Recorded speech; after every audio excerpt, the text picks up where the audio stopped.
Merci de votre fidélité à Télésud et bienvenue dans cette édition de l'entretien du jour. Nous allons nous entretenir, si vous le permettez, M. Marcel Makolo Kotambola de la RDC. Et pour la RDC, vous avez été pendant très longtemps secrétaire exécutif national chargé de l'organisation, de la mobilisation et de la propagande au sein de la PARECO. La PARECO, c'est l'Alliance des patriotes pour la refondation du Congo. Et on sait que la plupart aujourd'hui des violences qui sont orchestrées vis-à-vis des artistes et de certaines personnalités congolaises est le fait de la PARECO. Oui, je précise que depuis bientôt 7 mois, j'ai pris la décision de me séparer de la PARECO parce que je considère que les dogmes idéologiques de la PARECO qui fait l'apologie de la prise de pouvoir par les armes, qui fait l'apologie de la violence et de la haine des autres ne correspond plus à ce que je comprends par la politique et par la démocratie. J'ai pris congé de ces mouvements parce que qu'est-ce que c'est qu'un mouvement politique et qui organise des expéditions punitives contre les artistes et musiciens, contre les journalistes. Le correspondant de Télésud à Bruxelles en a été victime. C'est quand même extraordinaire que de voir les gens qui se proclament démocrates mais qui n'entendent pas les discours qui viennent des autres.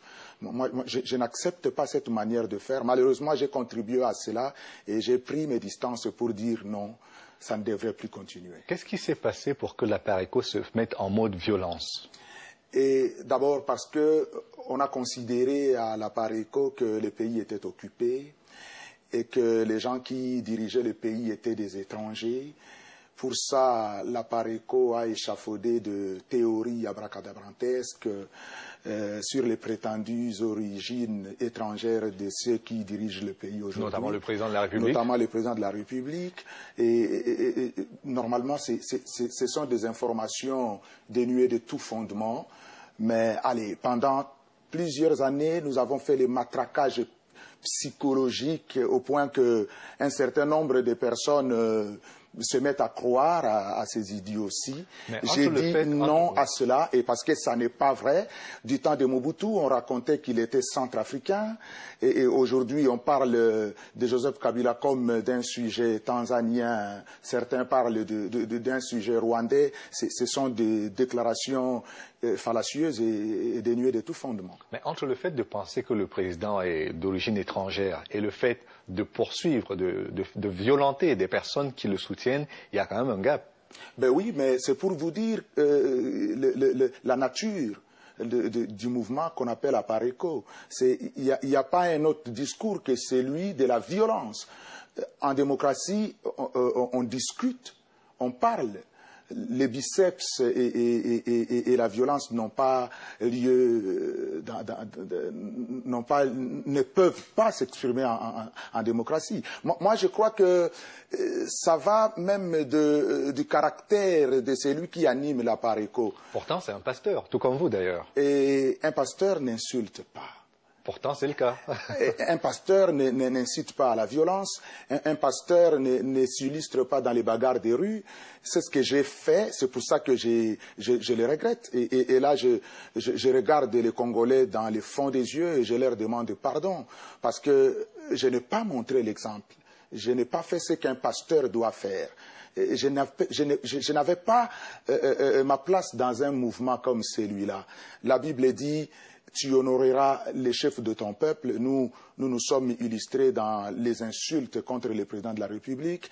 Et la Bible dit: tu ne tueras pas. La PARECO fait de la prise de pouvoir par les armes, y compris par les coups d'État et par la mort du président de la République, son cheval de bataille. Et la Bible dit: tu aimeras ton prochain. Tout ce que nous avons à faire, c'est inciter à la haine des autres.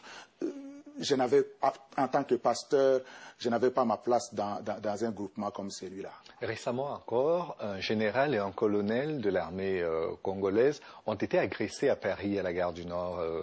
Est-ce que vous avez suivi ces événements-là? J'ai suivi ces événements et ce sont des événements qui m'ont écœuré. J'ai dit qu'en réalité, ce type de comportement, c'est des comportements que tout Congolais doit bannir. qu'il soit homme politique, qu'il soit pasteur, qu'il soit étudiant ou l'homme de la rue, tout le monde doit bannir des comportements de ce type.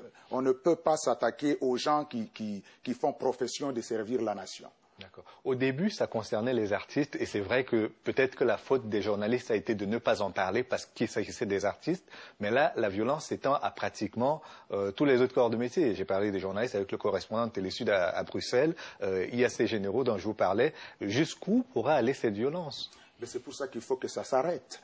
Il faut que ça s'arrête, il faut que nous nous levions comme un seul homme pour dire non à M. Ngbanda, non à tous ceux qui se réclament de patriotes, parce que aimer la patrie, c'est respecter les institutions mises en place par les urnes.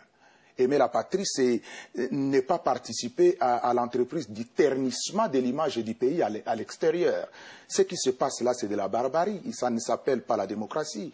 La démocratie, c'est le respect de l'autre. La démocratie ne peut pas être un système liberticide. La démocratie respecte les discours des autres. La démocratie respecte l'intégrité physique et morale des autres. Ce qui se passe à la gare du Nord, à Bruxelles, partout, ça ne s'appelle pas la démocratie. Les artistes sont interdits de spectacle. Quand ils doivent se produire quelque part, on sait qu'il y a des hordes qui vont se présenter. Là, au Stade de France, on a eu la même chose. Les artistes ne pouvaient pas se présenter parce qu'il y avait des personnes qui étaient venues les empêcher de le faire. Mais qu'est-ce que c'est qu'une démocratie qui empêche à un artiste de se produire? Regardez ce qui s'est passé en France pendant les élections présidentielles de 2007. Les deux candidats du dernier tour, Ségolène Royal et Nicolas